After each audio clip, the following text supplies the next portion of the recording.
Hello and welcome to Say Hi to the Future, a podcast aimed at highlighting the human side of human ingenuity, clever, inventive, and original thinking.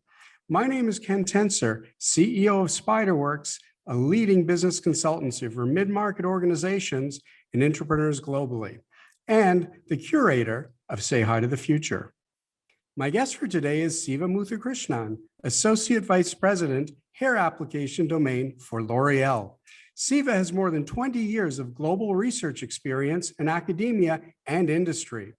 And he has worked in P&G, where he practiced open innovation along with traditional R&D to deliver strong technologies and product launches globally. He is convinced that the new traditional model of R&D is now at an inflection point, where open innovation, AI, new organizational designs and business models are disrupting the way we invent, innovate, and live. Siva has a knack for taking complex ideas and explaining them in a digestible manner. So I'm very happy to have him on today to talk about the idea of frugal innovation, or Jugaad, and how he tackles complex issues in work and life. Thank you for tuning in, and I hope you enjoy the show. Well, good morning, Siva, and welcome to Say Hi to the Future. Good morning, Ken. Really happy to be here. And thanks for having me in your podcast. Oh, you're welcome. You know, we had a great chat a few months ago about some of your background and some of the work you're doing. And it's pretty incredible. You've really been sort of ahead of the curve in many ways on innovation. You've got your PhD in physical organic chemistry, head of open innovation and new business creation for Procter & Gamble in India, and now the associate VP for L'Oreal. So tell us a bit about your career and how those different things have tied together. I had frankly never planned my career really that far ahead. Only thing I always ask is 2 or 3 simple questions. First, am I learning anything new? Second thing, am I solving something that is going to create a better return for anybody who is investing in me, namely the employer? Mm-hmm. So that's the 2 simple questions. And third most important thing, am I sticking within my principles, and am I enjoying what I'm doing? So with that, if anybody sees my resume, the first thing they will think is like, wow, so many diverse experiences and movements. Why? But if they look a little bit closer, they will see a very simple pattern that covers the 3 points I mentioned to you. There is always a progression. There is moving from very fundamental, mechanistic, scientific, academic questions seeking towards more applications, and then a little bit of back and forth and industrialization. So that is how my career has progressed. So I consider myself a generalist who is simply curious. You can call me a broker in between advancements of science and technology and business and user needs. So being that kind of broker allows me to have a very flexible approach. On one end, talking about molecular electronics, and the other end, talking about business and quality of production, etc. So my career has been very fluid. I'm very happy about it. I always try to be on the edge of any domain of expertise so that I don't get really so deep into one domain that I cannot think beyond that domain. So I like to be in the seams. Yeah. So it's interesting as you were talking about that, about the progression and going from the scientific level to the applications. You really define the difference between invention and innovation, having the idea and bringing it to market. And I think that's a great point maybe for us to expand on, because I think a lot of young innovators might confuse invention and innovation and not understand the importance of commercialization. That's a great point. I think if we go by the dictionary definition, we'll be lost. So let's stay away from the dictionary definition. I read a lot of books, so I'm going to plagiarize from 20 different authors probably without my knowledge. So pardon, but thanks to all those great minds who had educated me and made me a bit wiser than what I was, I would say. Invention is nothing but finding a solution to a very specific problem, either through a contraption or some kind of a process or some solution. So that just solves the problem. But innovation is when you put it into use, when you monetize it. Monetization is not necessarily just making dollars. I'll give a very simple example. the invention of a small lamp is a very ancient invention that brings light. But when that light is now scalable, like you can teach others how to make that light, how you can use it for other purposes. You can start, the same light can help you read a book, the same light can help you paint in the caves, the same light can do several things. Then it becomes an innovation. It starts producing impact. So in other words, invention is a smaller impact on a specific problem. Innovation is when you scale it and when you monetize it. So this is very, very fundamental to modern economics and business, and not just modern. I would say this is how humankind has evolved. If we had survived several millennia in evolution, it's because we were able to exchange ideas, exchange knowledge, and that is what makes invention into an innovation. We are by nature good brokers. We exchange knowledge, we broker knowledge, the entire barter system is about brokering. Like, I have a fish, do you have rice, can we exchange? I think that's how we grew. So it's very natural for us to be this way. And for all of us, let us realize we need both inventions, both innovations. This is where the generalist mindset comes. Generalists are the kind of, I believe, more better innovators, and the specialists are better inventors in general. That is just in my mental frame. Well, and you mentioned something else that I'd love to pull out, and it's a notion of impact. Because a lot of people, when I'm talking to them about innovation and workshops or whatnot, they have this grandiose idea, and some people believe that innovation has to be a certain dollar amount or certain size. And I say, no, it really just has to impact lives. And what I always say is, as an example, is that we put a man on the moon before we put wheels on a suitcase. Yeah. And obviously they're completely, opposites on the scale. But the fact that we've impacted billions of lives in a small way by putting wheels on a suitcase, don't be embarrassed by that. That's a wonderful part of innovation. It's the human ego, right? Like, generally, all of us, we always think our neighbor's yard is greener, right? That's the very natural human mindset. So an innovator or an inventor working on designing the wheels for a suitcase would be looking at the grandiosity of a rocket launch and obviously wonder, like, wow, mine is such a small thing, right? But the reality is, the rocket launch guy would say, like, hey, I'm very privileged, I just did all of this, but see, those millions of people didn't really directly benefit until somebody put satellites out there to make communication possible, like what we are doing now, right? Yeah. So it's the grass always appears greener. We just need to take a breath and try to explore the other side and come back always. Yeah.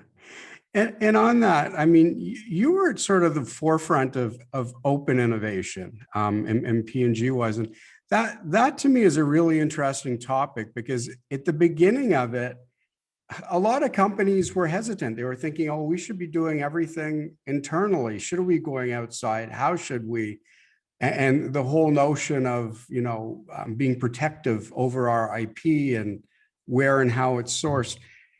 And all of a sudden, we're in the midst of a sharing economy where if we don't do innovation, open innovation, it will be crazy. So how was it in the earlier days and getting that through?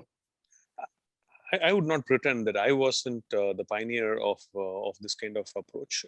I was fortunate enough to be in a great company like Procter, where people had pioneered this long time ago. And by the way, open innovation is not something totally new. It's just a framework that is new. The original idea of open innovation had been practiced in the name of collaborations, but open innovation gave it a structure and frame so it could be scaled, and you can measure the impact of it. Previously, you couldn't measure it. You could measure it. So already P&G had built a very beautiful concept called connect and develop. And this goes back to early 2000s when the company publicly declared, and I was no way associated with the company at the time. So there was already a lot of pioneering folks who had explored this territory. And I was fortunate enough to be mentored by some of them. And I learned a lot from them. And I always say P&G is one of the best learning grounds.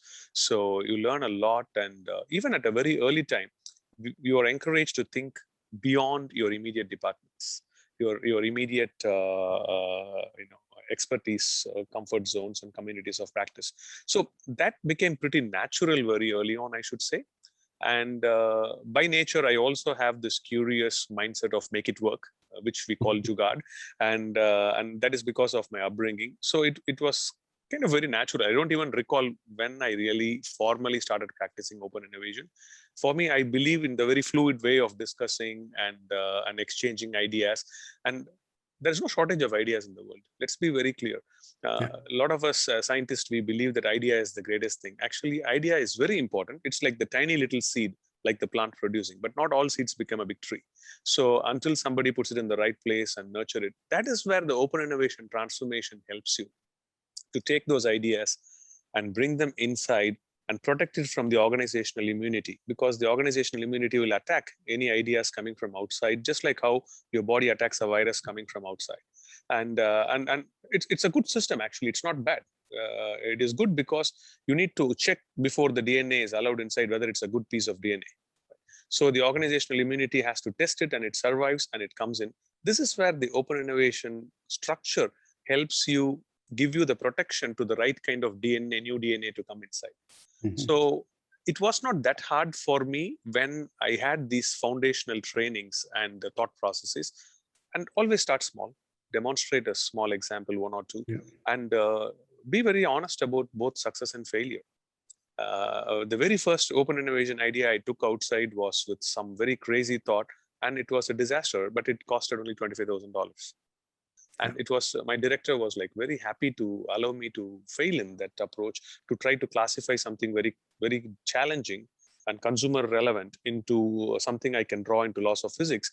And I worked with a professor for a very small amount of $25,000 for 3 months, but we produced nothing out of it. So it's perfectly okay to fail cheap, fast. And that's what open innovation framework allows you. Very, very good. And I think what I also heard you say is with open innovation is the company itself has to be very focused in what it's looking for and what it's looking to source so that it can be applied properly to one of the issues. I wouldn't necessarily say that, because it also depends on the industry. Yeah. Okay. My current industry is in the beauty. In beauty, it's a very highly trend-led industry. So as an innovator and an inventor, I do not know what I don't know, because the trend is, by definition, it's something that is emerging from a very large set of population, and through some influencers and some key people who are influencing this emergence. And I cannot be knowing what I'm going to look for.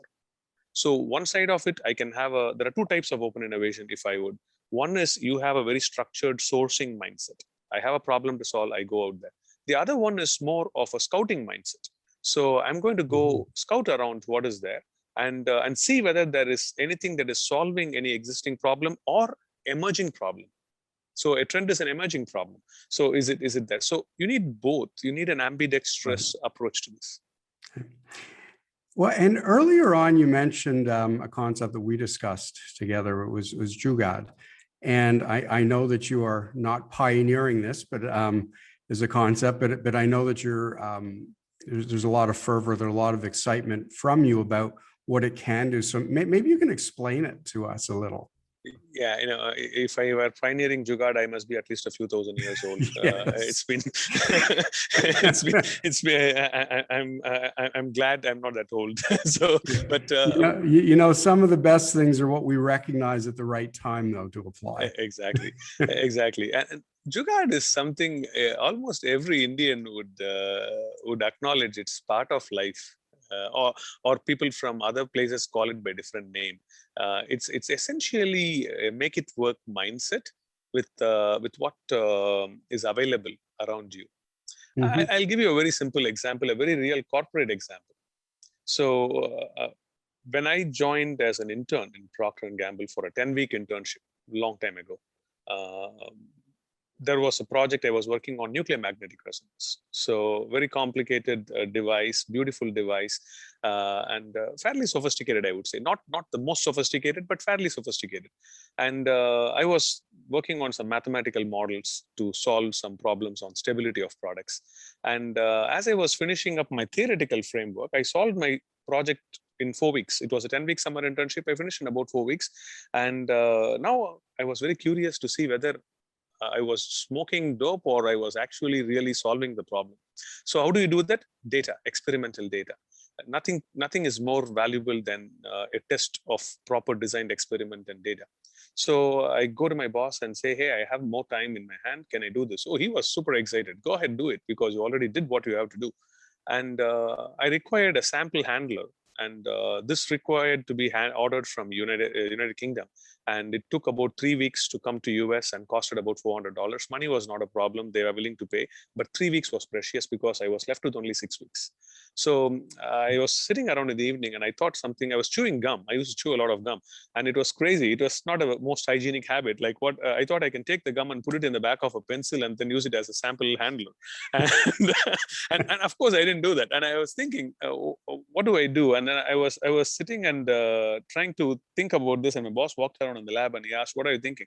I just told him very openly, this is what I was thinking. And he laughed and he said, that's a great idea, by the way. So, and then I asked him like, but I want to do it in a more hygienic way. And he immediately said, just think about a Velcro tape. I had never seen a Velcro tape before. At that time, I had never seen a Velcro tape. I came from growing up in India. I didn't see that. Maybe it was there in big cities or anything. I didn't see that. So when I saw, he gave me a Velcro tape, and I immediately stuck one part of it to the pencil back and the other part to the sample cap.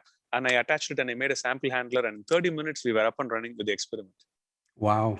And that's Jugaad. That's Jugaad. And that's Jugaad in practice. And what I could have waited for 3 weeks, I just finished it in just 30 minutes. And we started generating data and started adjusting our model in 2-3 days, because we realized the data was coming so fast that we could test our hypothesis. Had I wasted 3 weeks sitting and ordering and going through the traditional approach, maybe my mind would have gotten distracted with something else, or I would not have adjusted the model, etc. So this mindset of looking at a small adversity, a small tension, being very observant and looking around what is available as resource. How do you put them together to make it work? Not in a very scalable fashion. This cannot be scaled. Think about this. If I have to make an SOP and deploy this method, this test method into a factory, if I ask the worker to take a Velcro, cut it exactly 1 centimeter square, and come on, it's never going to work. So it is not a scalable approach, but it solves an immediate problem until the next problem emerges. It solves the problem only for an imminent need, and gives you the ability to prototype an idea. I mean, look, it sounds great. And as an entrepreneur for 27 years, it also sounds quite a bit like what we have to do as entrepreneurs. I always used to joke, and it really wasn't a joke, when I started in my 20s, that, I'd rub my credit card for good luck every day and hope that it worked when I went to buy supplies. But how do you take that mentality that you're talking about, of looking for solutions, of thinking through quick and easy solutions with what you have, and introduce it to other people into a company? I think this is where it starts with the hiring process, frankly, because somehow in the last many years, what has happened? We start somehow self-selecting people similar to us, and it's a very unconscious bias. Mm-hmm. With a lot of talk on diversity and inclusion, with all, I'm super happy we are having those conversations. But I think we are falling short in most of the diversity inclusion conversation across the corporate world, across industries. We are stopping at a very essential, important first step, where you include the very obvious diversity elements, like people's cultural backgrounds, language backgrounds, color, race, whatever, all those. But I think we need to go a little further on diversity and inclusion. We need to have diversity of upbringing. Right. Because if somebody grew up in a very, very affluent environment, their thought process is somewhat different than somebody who is growing in a fairly impoverished situation. And neither one doesn't make something right or wrong. It's just diverse upbringing. So they look at problems very differently. So you need to start getting your team, have people with diverse upbringing. Not homogenize it, very diverse upbringing. That's very important, and it's a very, very delicate way to do that. You can't ask this question to a candidate, you can't discuss this, but by being very empathetic and listening deeply, you can actually recognize who has what different diversity, and consciously bring those diversity into the team. That's the first step. The second important thing is bring constraints. Be very transparent about constraints. The moment we don't have constraints, what happens is we start missing out on simple solutions. For example, if my boss would have said, "Oh, don't worry, we'll expedite it with FedEx and get it in 4 days from UK. I will just pay another $200 to do that." I wouldn't have been forced to think more. So, but instead he just laughed at my thought, and then he encouraged me to go further on that. And he did not say like, that's a very bad thought. That's not good. He didn't do it that way. He was open enough to explore something. Right. And I think that mindset needs to be given to ourselves and to our teams. And once you allow that, automatically people will start experimenting more and more with a frugal, constrained mindset with diverse thinking. I think that's the perfect recipe. It takes time. It doesn't happen overnight, but it will happen. No, I think that's great. And I think it is critical because, again, as we talked about before, a lot of people have this very grandiose vision of innovation, and it all has to be stage gated over years and be X million. And a lot of it really does, especially with entrepreneurs, it comes out of seeing different solutions, to what's in front of us. And Ali Taha, who's producing this, and he's going to get a little chuckle here, whenever we're onboarding somebody, I always come up with, after we're pretty much set, I always come up with a quick ask, like a few hours after the final interview before making an offer of, can you do this? Can you do this in a day for me? Oh, it just came up or whatever. And I love, to your point, I love to see how people react. I like to see how they react quickly to maybe a left field situation or a left field ask, where you have to be a little bit innovative or creative or inventive. And I think, to your point, yes, there's unbiased, but I think that there's ways to do little tests. There's ways to see how people act and react to situations. And the end result is amazing if it works well.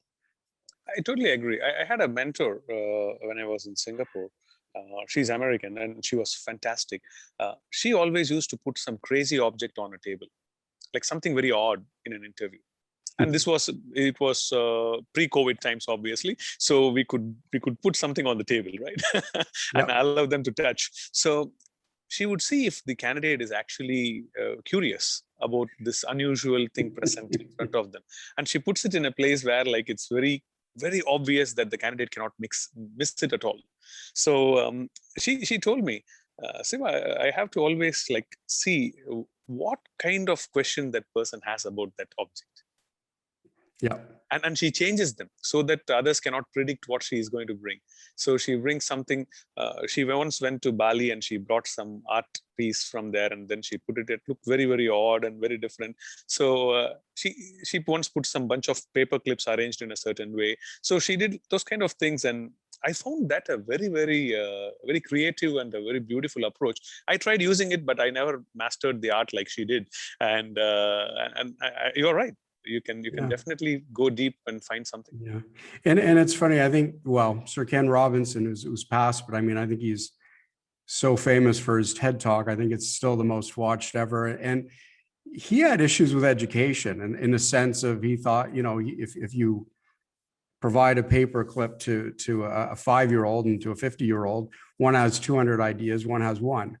And I think there is something to be said going forward, and hopefully, I see it in this millennial generation, because they have the ability to collaborate with or speak to people all around the world in a way that my generation certainly didn't. And I'm hoping that opens up their eyes and opens up the opportunities and possibilities to the companies that they work for. And just a little more soapbox moment here. A lot of people talk about millennials and the next generation as, in a sense of entitlement, and I don't. I think they have a sense of the world and insight that we were not able to achieve at their age. And I hope that corporations and companies and team leaders sort of wake up to that. I think you hit the nail on the head there, because we somehow think that like, people now are more privileged because of more facilities, more provided for. There are some elements of truth to it, no doubt, but at the same time, there comes some very unique opportunities because of it. Like one example already you mentioned, they now see the world as a collaborating space, not Mhm. their neighborhood, not their community. They are looking far beyond. Community is now global. Absolutely. But there also comes a couple of dangers with this approach. One is, as humans, we always are comparing species. Uh, I was just listening to a couple of psychology podcasts last week, and more and more neuroscience data is proving that comparison is an essential survival skill. Without that, you will not develop. But when does it become unhealthy? That's the question, right? So when your mind is not able to model the data in a very simplified manner, it starts becoming unhealthy. You start imagining the comparison. So today the data is so massive worldwide. If we don't channelize this worldwide data, the massive data, then your comparison can become a detrimental thing. And this global collaboration now can end up becoming very intimidating. So and can lose purpose and focus. So that's a very important watch out in that global arena. Because constantly new information is flowing to all of us, but we cannot keep changing our goals constantly based on the new information coming in. So that's very important. So, well, I do want to thank you for this time this morning. It's been great, and just leave us with one. That was a great watch out. Is there one other? Is there one thing that you would say to people who are looking at Jugaad or frugal innovation, and how or why they should get it up and going is within their organization? See, for me, Jugaad is very important. When you talk about stage gate, Ken, in stage gate you have like early inventions and prototyping, and then you have this testing and scaling, and then you have the launch and deployment. In software, in IT and technology, it's very easy to do this. You can experiment very quickly, and you just run an experiment within few hours, and you get the feedback loop, and you improve it. That's very easy to do. But in traditional products, this cycle is very long. It's not easy to do. That's where Jugaad plays a very important role. The more boundary conditions of failure you identify that comes much later in a very early phase of product development, the better for you. So as I told you, Jugaad works only until the next step of failure, the next step of problem, the next problem bottleneck shows up. So in other words, you are actually doing a boundary condition analysis from a very early on stage if you start documenting them and creating a process around it. So we do failure modes effects analysis indirectly in a very early stage. And in quality principles, FMEA is a very important tool to have very high quality. Like if you want to reach Six Sigma or up, you need to have very good quality. So Jugaad, if it is incorporated in the solution seeking at a very early stage and well documented, that allows you to explore failure modes at a very early stage. So big organizations should try to institutionalize this mindset of documentation of early failures. And when they create specifications as we move downstream in the product development cycle, we need to incorporate these failures in measurable patterns along with the solutions we have learned over time, and how the next mile of failure becomes longer and longer. And this is a very big advantage of Jugaad thinking. And the traditional Jugaad thinking will never do this. Traditional Jugaad thinking is, I want to solve the problem right now and then done and dusted. That is not a great tool for big corporations. That is not at all a tool for any corporation, because you cannot scale that. That only serves in creating the inspiration. But if you extract these boundary conditions and put them in your process, that creates a magic. I don't think many companies have successfully done this in a very grand scale, because nobody has framed it this way, to my knowledge. There are some people who have tried to put together some of these ideas, but I don't think they have done it. In my limited experience, I have looked into this approach because I have managed industry quality as well as upstream development and midstream and downstream development. I can see very clearly this allows the project moving super fast. What would have taken a 4-year, 5-year to deliver, you can now deliver it in 18 months. So this is very important. Closing thought I would leave. Companies need to adapt to this kind of an ambidextrity to incorporate Jugaad at an early phase, document it, bring it into a process, and allow the loop to function so that you can not achieve the speed of tech industry. It's impossible because there everything is online. If I was Facebook, I'll just put a design prototype and see how the reaction feedback. I have 5 million data points, but I cannot get that in other industry. Like if I'm making, say, a glass, I cannot explore that, but I can at least do that in a much efficient way than tradition. Well, thank you so much for the discussion this morning. And if I may, I look forward to continuing the discussion in Columbus, Ohio, on November 12th. So again, appreciate your time. I look forward for that, Ken, and thank you for having me.